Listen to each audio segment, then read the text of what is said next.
नेहा जी ठेकेदार जयपुर से पूछ रही हैं, गुरु और विवाह के 20 वर्ष हो चुके हैं। पहले तो मैं चुप रहती थी, अब जवाब दे देती हूँ, पर मन दोनों परिस्थिति में ही अशांत रहता है। ऐसे वैचारिक असमंजस में हम समता कैसे बनाएं, उपाय बताएं। एक बार एक बहन जी ने इसी सवाल को दूसरे तरीके से पूछा। बोला, महाराज जी, जब भी वे आते हैं 2-4 बातें हो जाती हैं।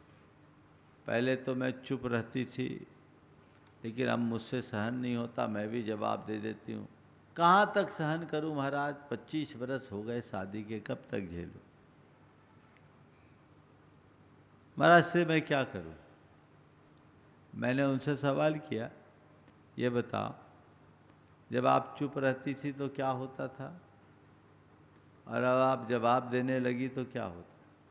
बोले, महाराज जी, मैं चुप रहती थी तो थोड़ी देर में उनका गुबार ठंडा हो जाता था, मामला थोड़ी देर में सिमट जाता। हमने कहा, जब से जवाब देने लगी तब से।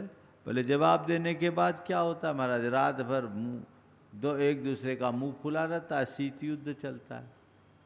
तो हमने कहा, अब तुम ही तय करो कि चुप रहना अच्छा है, सहन करना अच्छा है, या प्रतिवाद करना अच्छा है।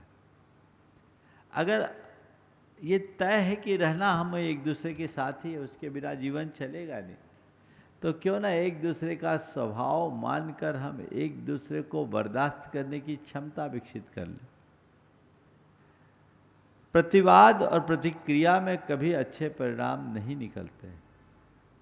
जीवन में परिणाम तभी आते हैं जब हम रचनात्मक दिशा में चले, सकारात्मकता के साथ आगे बढ़े, तो उस दिशा में हम प्रयास करें जिससे जीवन को बेहतर बनाया जा सके।